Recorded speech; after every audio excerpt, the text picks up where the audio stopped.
আর DC যদি আপনাকে বলে বলে আপনি যে 2-3 দিন পরে আপনার মেয়েটাকে ফেরত পাইলেন, আপনার কাছে যে এসআই ফোন করছিল মনিরুজ্জামান, আপনি কি বলছিলেন বলে আমি কেসটা মানে 2 দিন পরে উদ্ধার করে নেবো?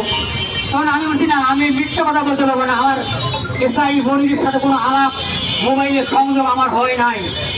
আমি আমার কাছে কথা হইলো, আমি আমার মেয়েকে খুব কষ্ট করে মাঝখান আমার মান সম্মান আমার এত সব বিরুদ্ধ হয়েছে। আমার মাথার বেতন এখন আমার হুজুরের কাছে বাকি আছে।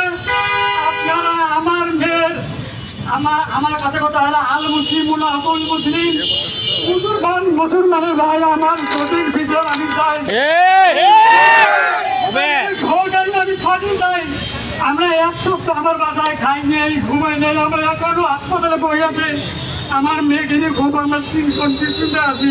আপনারা আমার সাথে থাকবেন।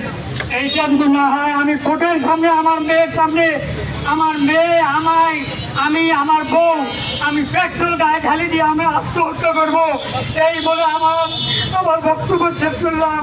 আসসালামু আলাইকুম ওয়া রাহমাতুল্লাহি ওয়া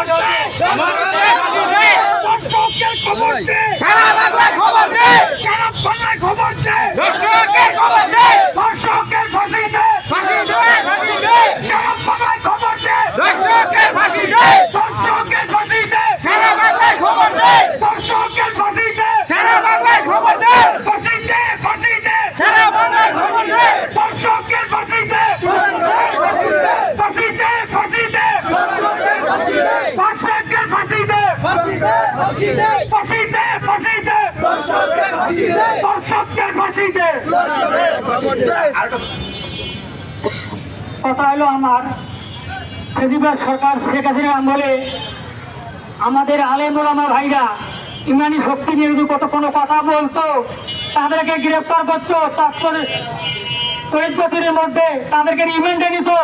আমার কাছে কথা হলো আমার মেয়ের সর্বনাশ করেছে, এখনো ধরা পড়ে ফেসবুকে এখনো হাসতেছে। এইটা আমার কাছে খুব দুঃখজনক ব্যাপার।